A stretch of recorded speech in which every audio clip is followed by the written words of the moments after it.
قیامت کی نشانوں میں سب سے بڑی نشانی یہ ہے کہ بلاول صاحب بھی کرپشن کے خلاف باتیں کر رہا ہے.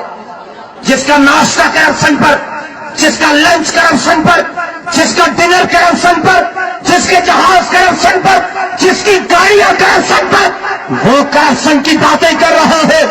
قیامت کی نشانی نہیں تو کیا ہے؟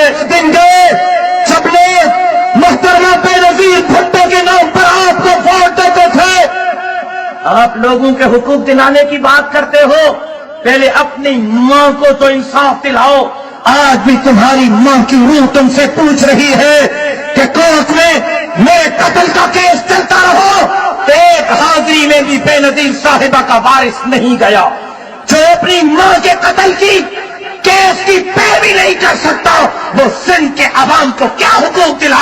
وہ خدا کا خوف کرو. کوئی اخلاقیات بھی ہوتی ہے، کوئی ایتھکس بھی ہوتی ہے، کوئی حیا بھی ہوتی ہے، کوئی شرم بھی ہوتی ہے.